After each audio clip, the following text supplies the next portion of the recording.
We are going to go ahead and get started today. So first of all, I want to give a big thank you for everyone for joining. Uh, we understand that many of you probably never considered yourself as a fundraiser or that it would be a title that you would take on, but rather that your cause or circumstances have brought you here. And we take the responsibility of you trusting us with your cause or circumstance very seriously. And so we are here today to support you as you start or are in the early days of your GoFundMe fundraising journey. So thank you very much for trusting us with your fundraiser. And thank you also for making time today. We know that finding 30 minutes of any day, much less likely on a time during a time where you have something else even more important on your mind, can be challenging. And so I'm again, we'll take that responsibility seriously and provide hopefully some really useful information that you can take away and apply on your journey. It looks like our number one answer in the poll is that you guys are interested in asking others to share. So we'll address that a bit today. And then the other ones were sharing frequently on different platforms and posting updates as other areas of interest. So we'll make sure we cover that. All right. So with that, my goodness, I didn't introduce myself. My name is Anne. I am a customer success manager here at GoFundMe, and I am also a fundraiser. A couple years ago, I created a fundraiser for someone who I lost as in memoriam. And so I know the experience both from having this be my job and looking at thousands of fundraisers, and from the experience of having the emotions that go with having my own fundraiser. And today, as we go through these 5 tactics, I am going to try to reference both experiences and how they apply to you. All right, so what are the 5 tactics that we're going to talk about? One is we're going to talk about finding a champion. This really relates to asking others to share, finding people in our lives who can support our fundraiser and us through the experience. We're going to talk about focusing on quality shares. This is going to really relate to sharing frequently on different platforms. And how do we share frequently and not feel like we're spamming those around us, and also having the biggest impact. Next, we're going to talk about how fundraisers are dynamic, and we're going to talk about keeping it active so that we can really show people who are donating that we are also involved in the fundraising experience. We're going to talk about the time it takes to manage all of this and some strategies for how you might manage that time. And then finally, we're going to talk about opportunities to promote your fundraiser outside of social and online, because we know our world exists in offline, in the real world, and not just online and social media. So first, this might be a new concept, but what is a champion? So when we talk about identifying champions during your fundraiser journey, what we mean is people who understand your cause. Think about the people who likely you didn't even have to give a heads up that you were running a fundraiser or give some background on it. They probably knew about the circumstances in your life before you started your GoFundMe because they're that close to you and they're that close to the situation. You trust them. Identifying these people, whether it's one or a handful, can really be helpful in a couple ways. First is that by getting them to be an early donor, they can help build trust and confidence in your fundraiser, right? By being those first few, other people who come afterwards will know that there's sort of someone who vouched for them, vouched for the cause, and they will feel more comfortable donating. They can also share for you. So they may be a link to communities that you're not as close to, that you're not as involved with, or that you're not involved with at all. And that's going to really help get your fundraiser out for bigger exposure. And then the last part is that they can be an emotional support. Again, I don't just work here. I have done a fundraiser that was near and dear to my heart, important to my family. And so I know all the emotion that it takes to put out the original ask and then to continue asking. Having people who understand my cause, understand where I'm coming from, and understanding my fundraiser can really help to build, my emotional strength, and so that I can feel more confident throughout the journey. Something to keep in mind for this group, you're not going to send out a social media ask to these group people. These are folks who you're going to be texting, calling, seeing in real life as you're asking them to share the fundraiser on your behalf or to provide you additional support. So this is a much more personal connection with the people who fall into this category. Next, we're going to talk about focusing on quality shares. So you'll see this in our documentation. You've seen this in emails you received from us. But really, one of the things the thing that will make you the most successful is to share early, often, and in multiple ways. And that can feel really hard. That can feel like we're spamming those who are closest to us. And I want to give you a few reasons why you're not spamming that group. So first of all, it's just the way social media works. Algorithms do not show our stories and posts to everybody in our online community. Algorithms are waiting for signals from our posts to show that this is important and should be going out. One way that we can give the algorithms that signal is by posting frequently. Additionally, even if they were to send it to everybody, not everybody has a social media addiction the way I do, and they're not checking every day. So in order to get people out to getting this message out to everybody, posting multiple times is really your best way to get in front of people. The other thing is that a lot of times when people are on social media, it's at inopportune times to donate. So if I'm thinking again, my own personal experience, I tend to scroll kind of at night before bed. Well, that may not be a good time for me to donate. So I'm going to need a reminder multiple times over the course of like a week for me to say, yes, I really want to do that.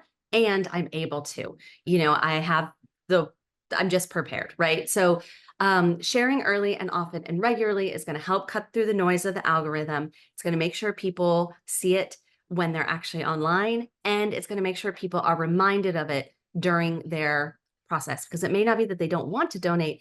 It just may be that they saw it at a time where they couldn't and they need a reminder. It's important to remember you don't have to just completely go from having no social media presence to having a big old social media presence. If you are doing some posting already, like maybe you post your outfit of the day or you post something that you cook, etc., things like that. Perhaps you're just adding a little bit about your fundraiser to the end of that, right? Instead of having always a new giant big social media presence, you can add it into your existing space. Next, and about quality sharing, I want to talk about how to share on social media so that it is a compelling and interesting and engaging share with your donors. So here we have two screenshots. One is what it looks like to post on Instagram, and the other is what it looks like to post on Facebook. First, let's talk about the similarities. In both of these, you can see that there is a picture. In this case, it looks like this fundraiser is for some sort of a farm. And so they're really engaging inspirational photos as much as possible. And then the next thing you see is that there's quite a bit of text, making sure that you are not just posting a link to say, please donate, but rather that you're posting context about what the fundraiser is and asks and some details about it. That's going to be your key to success in posting on social media. Now, if you're going to post every day or every other day, ideally that caption changes. And I know that could be a little bit of an effort. We'll talk about some strategies for how you can make that a more time efficient process. But the goal here is make it interesting. Again, talking and thinking about social media habits. If you're like me, you open up Instagram, you scroll through, and then you open up Facebook. And if I see this on both places and they're a little bit different each time, I'm going to read them both times. And so, that's going to help engage with people and get them to understand your story. The second part is you can see that in the fundraiser on the Facebook side, you can see that the fundraiser link is there, and in Instagram, it isn't. In Instagram, you need to put your link in your bio, and Facebook, you can keep it in the caption. Just a little bit of a heads up on that. Also, utilize things like stories on both platforms. These are designed to only be around for 24 hours and disappear. So it can feel probably a little bit easier to post daily because it's meant for a daily post. And people who look at it are going to really be expecting that it changes daily because that's just the behavior of that function. All right, next is that fundraisers are dynamic. Don't I think a lot of times our fundraisers come on, they create their fundraiser and then they post it and then they don't touch it. And staying more involved and keeping your fundraiser up to date and engaging with people who have donated already, as well as those who haven't donated yet, is really a great way to show that you're interested, to show that you're involved, to show that this is a worthwhile place for them to donate to. So let's think about things that you can keep updated. We're going to go into details on our updates and our thank you features. But another thing that I want to call out is that you can update your goal. I think a lot of fundraisers don't understand this. So you might update your goal amount for a variety of reasons. You may find out that insurance will or won't cover something that you were or weren't expecting and your need has changed. You may find that you have done well and gotten close to your goal, but you want to keep, you have need for things over that amount. And so you might increase your goal in order to, let people know that you still have that need and to keep them engaged. In both situations, we recommend that you post an update about that change. And we're going to talk about updates next. So our update feature, and what you see here is you see what it looks like on inside your account, and then you see what it looks like on your page. Our update feature is a way to add more information, add more storytelling, add more updates without having to change your main story. And so it's dated so people can see like, things are progressing. This is new. This is new information. It's also going to be available to those who come to your page for the first time, and it's going to be emailed to people who are either following your fundraiser or who have already donated. So it's a great way to both keep your story fresh for people who haven't donated, your potential new donors, as well as those who have already donated to you. In your update, I would suggest, we get a lot of questions about like, when should I update?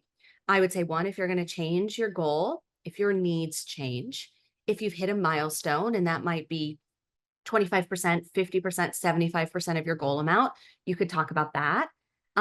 You might put in there if you have a big upcoming payment or milestone that you need to reach. Say you have a down payment made or you have a treatment coming and you're about to make that initial payment or book and you need to make a payment at the time.